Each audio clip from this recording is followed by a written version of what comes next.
नमस्कार. आवाज माझा वृत्तवाहिनीत आपल्या सगळ्यांचं स्वागत. वेळेच्या काही ठळक घडामोडींकडे.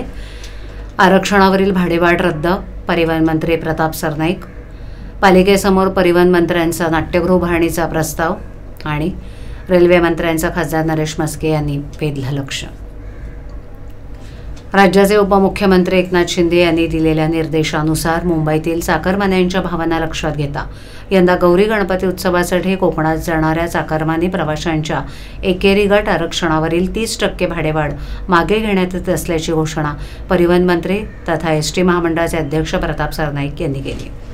मंत्री सरनाईक म्हणाले की महाराष्ट्र राज्य मार्ग परिवहन महामंडळ गेल्या 77 वर्षांपेक्षा जास्त काळ महाराष्ट्रातील सर्वसामान्य जनतेला सुरक्षित आणि किफायतशीर प्रवासी सेवा देत आले.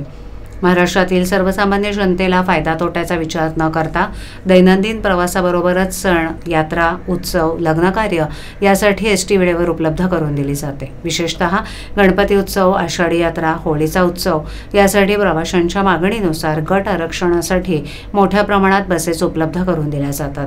यंदा देखील मुंबई आणि उपनगरातील चाकरमानी प्रवाशांच्या मागणीनुसार तब्बल 5000 जादा एसटी बसेस गणपती उत्सवासाठी सोडण्याचं नियोजन एसटीनं केलंय. विशेष म्हणजे त्यामध्ये शासनानं दिलेल्या अमृत ज्येष्ठ नागरिक आणि महिलांसाठी असलेल्या सर्व सवलती लागू असतात. तथापि प्रवासी केवळ एकेरी आरक्षण करत असल्यामुळे परतीच्या प्रवासात एसटी बस मोकळ्या आणाव्या लागतात. त्याचा प्रचंड मोठा आर्थिक फटका एसटीला बसतो. सण उत्सवासाठी राज्यभरातील इतर ठिकाणांहून बसेस एकत्रित करून प्रवाशांना उपलब्ध करून दिलेल्या असतात. त्यामुळे स्थानिक पातळीवर बसेसची कमतरता निर्माण होते. हे लक्षात घेता हा तोटा आणखीन वाढला जाऊ शकतो. सबब तो काही प्रमाणातच कमी करण्यासाठी एकेरी गट आरक्षण करणाऱ्या प्रवाशांच्या तिकिटावर 30% भाडेवाढ करण्याचा निर्णय महामंडळानं नाईलाजानं घेतला होता. परंतु उपमुख्यमंत्री एकनाथ शिंदे यांच्या सूचनेनुसार तसंच मुंबई आणि उपनगरातील मराठी चाकरमान्यांच्या भावना लक्षात घेता यंदा एकेरी गट आरक्षणावरील 30% भाडेवाढ रद्द करण्यात येते. ठाणे महापालिका क्षेत्रात राम गणेश गडकरी रंगायतन आणि डॉक्टर काशीनाथ घाणेकर अशी 2 नाट्यगृह आहेत. शहरातील सांस्कृतिक केंद्रबिंदू असलेली ही नाट्यगृह ठाणे शहराच्या मध्यवर्ती आणि पोखरण भागात आहेत. घोडबंदर भागात अशी सुविधा नसल्यामुळे त्यांना या ठिकाणी यावं लागतं. नेमकी हीच बाब लक्षात घेऊन स्थानिक आमदार परिवहन मंत्री प्रताप सरनाईक यांनी घोडबंदर भागात नाट्यगृह उभारणीचा प्रस्ताव ठाणे महापालिका आयुक्त सौरभ राव यांना दिला असून त्यात नाट्यगृहासाठी जागाही सुचवली आहे. ठाणे शहराच्या मध्यवर्ती भागात राम गणेश गडकरी रंगायतन नाट्यगृह आहे, तर नवन ठाणे म्हणून ओळखल्या जाणाऱ्या घोडबंदर भागात डॉक्टर काशीनाथ घाणेकर नाट्यगृह आहे. शहराचा मानबिंदू असलेली ही दोन्ही नाट्यगृह सांस्कृतिक चळवळीचा केंद्रबिंदू म्हणून परिचित आहे. गडकरी रंगायतन नाट्यगृहाची आसन क्षमता 1056 इतकी आहे. घाणेकर नाट्यगृहाची 1095, तर येथील लघु सभागृहाची क्षमता 182 इतकी आहे. या नाट्यगृहांमध्ये शनिवारी आणि रविवारी सुट्टीच्या दिवशी 5000च्या आसपास प्रेक्षक येतात. शहराच्या मध्यवर्ती भागात राम गणेश गडकरी रंगायतन आणि पोखरण रोड क्रमांक 2 इथे डॉक्टर काशीनाथ घाणेकर नाट्यगृह आहे. परंतु घोडबंदर परिसरात राहणाऱ्या रहिवाशांसाठी त्यांच्या जवळच्या परिसरात एकही नाट्यगृह उपलब्ध नाही. ठाणे शहरामध्ये होत असलेल्या अद्ययावत सोयीसुविधांमुळे आणि ये जा करण्याच्या सोयीमुळे मोठ्या प्रमाणावर नाट्य तसंच सिने कलावंत देखील राहतात. परंतु घोडबंदर परिसरात राहणाऱ्या रहिवाशांसाठी त्यांच्या जवळच्या परिसरात एकही नाट्यगृह उपलब्ध नाहीये. त्यामुळे या परिसरातील कलाप्रेमींना सांस्कृतिक कार्यक्रमांचा लाभ घेण्यासाठी शहराच्या दुसऱ्या टोकापर्यंत जावं लागत असल्यानं त्यांची गैरसोय होते. परिसरातील नागरिकांना, कलाकारांना आणि कला संस्थांना एक हक्काचं व्यासपीठ मिळावं याकरता घोडबंदर परिसरात अद्ययावत असं नाट्यगृह व्हावं अशी मागणी नाट्यप्रेमी आणि स्थानिक नागरिकांकडून होतीये, असं सरनाईक यांनी म्हटलंय. ठाणे रेल्वे स्थानकातील प्रवाशांची गर्दी कमी होण्याबरोबरच अद्ययावत सेवा सुविधा उपलब्ध व्हाव्यात या उद्देशातून अमृत भारत स्थानक योजनेअंतर्गत ठाणे रेल्वे स्थानकाच्या आधुनिकीकरणाचा 949 कोटींचा प्रस्ताव मध्य रेल्वेनं तयार करून रेल्वे बोर्डाकडे पाठवलाय. मात्र या प्रस्तावावर अद्याप निर्णय झाला नसल्यामुळे तो कागदावरच असल्याची बाब समोर आली आहे. हाच मुद्दा संसदेत उपस्थित करत शिवसेना खासदार नरेश म्हस्के यांनी केंद्रीय रेल्वे मंत्र्यांचं लक्ष वेधलंय. तसंच ठाणे स्थानकावर मुलुंडकडे जाणारा नवीन पादचारी पूल तातडीनं बांधण्याची मागणीही त्यांनी केली आहे. ठाणे शहर तसंच त्या पलीकडील शहरांमधून मुंबईत कामानिमित्तानं अनेक प्रवासी प्रवास करतात. तसंच ठाणे रेल्वे स्थानकातून ट्रान्स हार्बर मार्गे नवी मुंबईच्या दिशेनं अनेक प्रवासी जात असतात. त्याचबरोबर इतर शहरातून दररोज रेल्वे मार्गे नोकरदार ठाणे शहरात कामानिमित्त येतात. त्यामुळे ठाणे रेल्वे स्थानकातील पश्चिमेस दररोज प्रवाशांची मोठ्या प्रमाणावर वर्दळ असते. या स्थानकातून दररोज 6 ते 7 लाख प्रवासी प्रवास करतात. ठाणे रेल्वे स्थानकातील प्रवाशांची गर्दी कमी होण्याबरोबरच अद्ययावत सोयीसुविधा उपलब्ध व्हाव्यात या उद्देशातून ठाणे रेल्वे स्थानकाच्या करण्याचा निर्णय मध्य रेल्वेनं घेतला आहे. ठाणे देशातील सर्वात वर्दळीच्या स्थानकांपैकी एक आहे आणि त्याचे आधुनिकीकरण करण्याची नितांत आवश्यकता आहे. त्यामुळे हा निर्णय घेण्यात आला होता, परंतु हा प्रस्ताव प्रलंबित असल्याचं चित्र दिसून येते. कोणत्याही प्रकारच्या अनधिकृत बांधकामाला वीज पुरवठा करण्यात येऊ नये असं उच्च न्यायालयानं स्पष्ट केले. त्या अनुषंगानं ठाणे महापालिका क्षेत्रात कार्यरत महावितरण आणि टोरंट या दोन्ही वीज कंपन्यांनी या आदेशाचं तंतोतंत पालन करावं असे निर्देश ठाणे महापालिका आयुक्त सौरभ राव यांनी दिले. अनधिकृत बांधकामांना वीज पुरवठा करण्यात येऊ नये तसंच वीज पुरवठा करताना संबंधित बांधकाम अधिकृत असल्याची खातरजमा वीज कंपन्यांनी करावी. या संदर्भात उच्च न्यायालयाच्या निर्देशानुसार ठाणे महापालिका आयुक्त सौरभ राव यांच्या दालनात पालिका अधिकारी, महावितरण कंपनी आणि टोरंट वीज कंपनी यांच्या अधिकाऱ्यांची बैठक झाली. ज्या बांधकामांसाठी वीज पुरवठा मागितला असेल त्या बांधकामाच्या अधिकृतपणाबाबत कागदपत्रांची खातरजमा केल्याशिवाय वीज पुरवठा न करणं हे वीज कंपन्यांचे कायदेशीर कर्तव्य आहे. केवळ प्रतिज्ञापत्र किंवा अर्ज याच्या बळावर वीज पुरवठा करता येणार नाही.